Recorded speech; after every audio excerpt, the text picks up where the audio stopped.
პიტერ ფიშერის განცხადებით, მან ცოტა ხნის წინ ისაუბრა მედიასთან, გერმანიის ელჩი საუბრობს ისევე როგორც საქართველოში არსებულ ვითარებაზე, ასევე საქართველოსა და ევროკავშირს, საქართველოსა და გერმანიას შორის ურთიერთობაზე. ამბობს, რომ ღრმა კრიზისშია ეს ურთიერთობები და ბოლო წლებში განსაკუთრებით არის გაუარესებული. პასუხისმგებლობა ამ პროცესზე საქართველოს მხარესაა, ამბობს გერმანიის ელჩი და დიპლომატი მიანიშნებს, რომ სწორედ საქართველოს ხელისუფლების მიერ არის გადასარქმელი ნაბიჯები იმისთვის, რომ პოზიტიურად განვითარდეს ურთიერთობები ან ძველ ნიშნულზე დაბრუნდეს, თუმცა ამ ღრმა კრიზისიდან გამოსავალი არ ვარ დარწმუნებული, რომ არსებობსო, ასე ყვება გერმანელი დიპლომატი. ახლა საქართველოს ხელისუფლებამ უნდა აჩვენოს პოლიტიკური ნება და სურვილი, რომ ის მართლაც სერიოზულად უყურებს ევროინტეგრაციის პროცესს, სხვა შემთხვევაში ევროკავშირს მოუწევს გადაწყვეტილებების შესაბამისი გადაწყვეტილებების მიღება. აქ შესაძლოა ჩვენ ვიგულისხმოთ არა მხოლოდ უვიზო რეჟიმის გაუქმება, არამედ სხვა ტიპის საკითხები, რომელიც ასევე არის განხილვის საგანი ევროკავშირის წევრ სახელმწიფოებს შორის. ეს შეეხება ქართული ოცნების ლიდერების დასანქცირებას, ასოცირების შეთანხმების გადახედვას და ასე შემდეგ. მოკლედ გერმანელი დიპლომატი ამბობს, რომ ახლა ბურთი არის ქართული ოცნების მხარეს და ისინი დააკვირდებიან თუ როგორ გამოიყენებს ამ შეიძლება ითქვას ბოლო შანსს ბიძინა ივანიშვილის პარტია იმისთვის, რომ ურთიერთობები განახლდეს ევროკავშირსა და საქართველოს შორის. Georgia, since the beginning of 2020. საქართველოს ხელისუფლების გადაწყვეტილებით ქვეყანა ევროკავშირს 2024 წლის დასაწყისიდან დაშორდა. ქვეყანა შორდება ევროკავშირს დიდი სისწრაფით ყველა ფუნდამენტურ სფეროში. ურთიერთობები ევროკავშირთან, გერმანიასთან ღრმა კრიზისშია. არ ვარ დარწმუნებული, რომ აქედან გამოსავალი არსებობს. გამოსავალის გასაღები საქართველოშია, მხოლოდ საქართველოში. საქართველოს დამოუკიდებლობიდან ქვეყნის კარგი, საიმედო პარტნიორები ვიყავით. ჩვენ გვინდა განვაგრძოთ, მაგრამ მხოლოდ მაშინ, თუ საქართველოსაც სურს იყოს კარგი პარტნიორი ჩვენთვისაც. უვიზო რეჟიმი პრივილეგიაა, რომელიც დამოკიდებულია გარკვეულ პირობებზე და ევროკომისიამ ახლა ჰკითხა საქართველოს. კვლავ სრულდება თუ არა ეს პირობები. ნახავთ რა იქნება საქართველოს ხელისუფლების პასუხი და ჩვენ მივიღებთ საჭირო გადაწყვეტილებას. ამ პროცესში შეიძლება ითქვას დაბნეულობა შემოიტანა დღეს ქართულმა ოცნებამ. ლევან მახაშვილი არის ერთადერთი სპიკერი, ვინც საუბრობს სწორედ ამ წერილზე, რომელიც ევროკავშირის მხრიდან მიეწოდა ქართულ ოცნებას. ბუნებრივია კითხვა ჩნდება, როდის გაასაჯაროებს მას ბიძინა ივანიშვილის პარტია, რამდენად ეთანხმება პირობებს, რომელიც ამ წერილში ამოცემული და ზოგადად რა წერია ამ წერილში.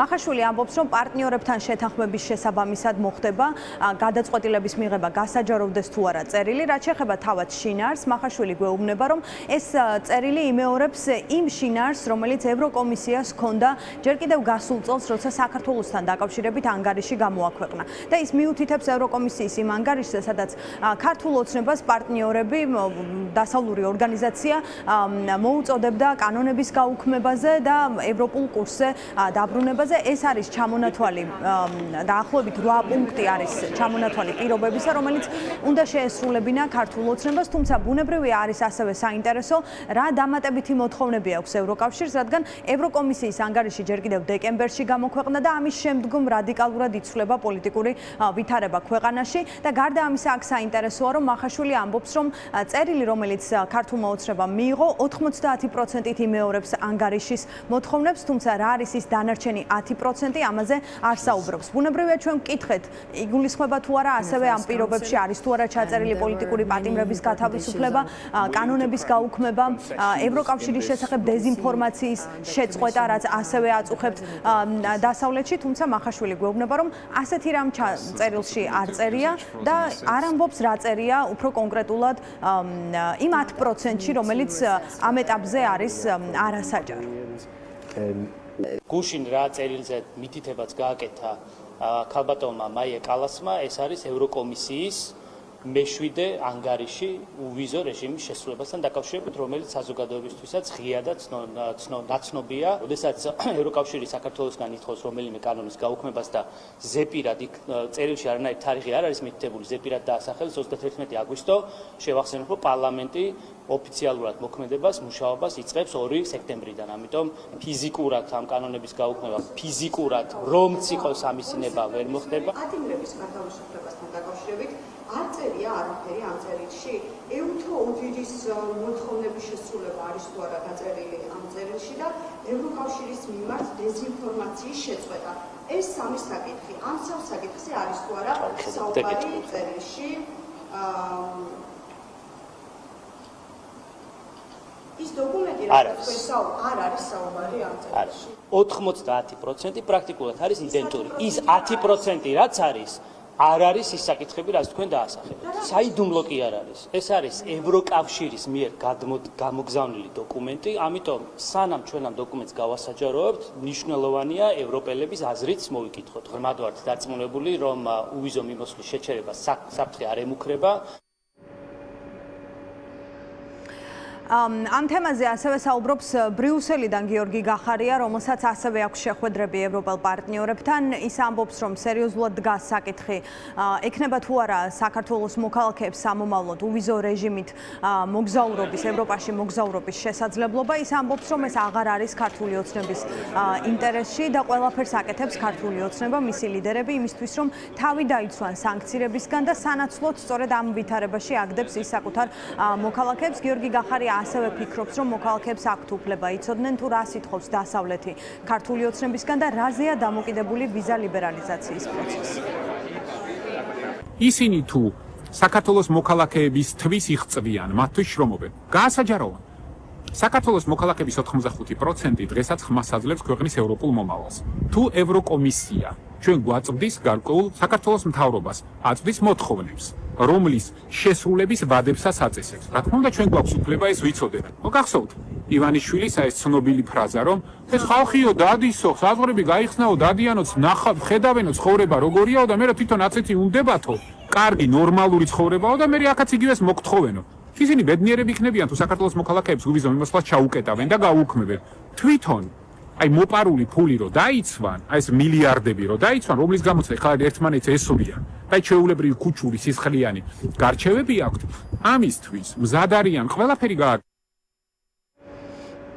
ცოტა ხნის წინ მედიაში გავრცელდა წერილი, რომელიც არის 14 ივლისით დათარიღებული და მედიის ინფორმაციით ეს არის წერილი, რომელიც გადაეცა ევროკავშირის მხრიდან ქართულ ოცნებას. ამ წერილის ადრესატი არის მაკა ბოჭორიშვილი, საგარეო საქმეთა მინისტრი. რეკომენდაციები კი, რომელიც საქართველოსთვის არის გაცემული ვიზის შეჩერების საწინააღმდეგოდ არის ასეთია ჩამონათვალი.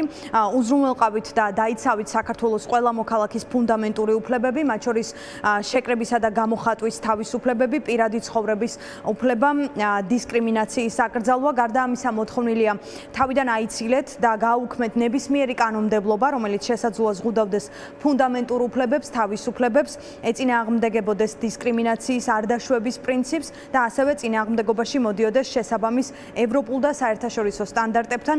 მაგალითად, ამ წერილში წერია, რომ გასაუქმებელია უცხო გავლენის გამჭვირვალობის შესახებ კანონი და კანონი ოჯახური ღირებულებების შესახებ. გარდა ამისა, ჩამონათვალში არის საუბარი ანტიკორუფციული სტრატეგიის და სამოქმედო გეგმის შესახებ და შესატანია ცვლილებები ანტიკორუფციული ბიუროს შესახებ კანონში. აქ არის და ასევე დააკორექტირეთ პერსონალური მონაცემების დაცვის შესახებ კანონი, რომელიც უნდა იყოს შესაბამისობაში ევროკავშირის კანონმდებლობასთან.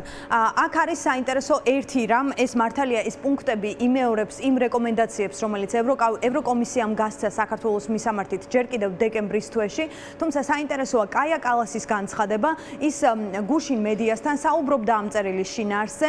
მან წაიკითხა პირველი პუნქტი, რომელიც ფუნდამენტური უფლებების დაცვას, მათ შორის შეკრებისა და თავისუფლების უფლების დაცვაზე აკეთებდა აქცენტს და მან ასეთი რამ თქვა, რომ როცა ქვეყანაში 8 ოპოზიციური პარტიიდან 7 პარტიის ლიდერი არის დაკავებული, ეს ბუნებრივია არ შეესაბამება პირველ პირობას, ანუ შეკრებისა და გამოხატვის თავისუფლებას და ადამიანის ფუნდამენტურ უფლებებს. შესაბამისად, თუ კი კაია კალასის განცხადებას დავაყრდნობით, შესაძლოა წერილში კონკრეტულად პოლიტიკოსებზე, რომლებიც არიან დაკავებულები, არაფერი წერია, თუმცა ის როგორც ამბობს, ეს ეხება სწორედ პირველ პუნქტს ადამიანის ფუნდამენტურ უფლებებს. მოკლედ, წერილი აქვს ქართულ ოცნებას. ჩვენ შევეცდებით უფრო დეტალურად გავაანალიზოთ, ასევე გადავამოწმოთ ეს არის თუ არა ნამდვილი წერილი, რომელიც მაკა ბოჭორიშვილმა მიიღო. ამ წერილში გათვალისწინებული რეკომენდაციების შესასრულებლად კი ქართულ ოცნებას დაახლოებით თვე-ნახევარი აქვს 31 აგვისტოს შემდეგ. ევროკავშირი გადახედავს შესრულებულ ან ვერ შესრულებულ პირობებს და შემდგომ მიიღებს გადაწყვეტილებას შეუჩეროს თუ არა საქართველოს ვიზა ლიბერალიზაციის პროცესი.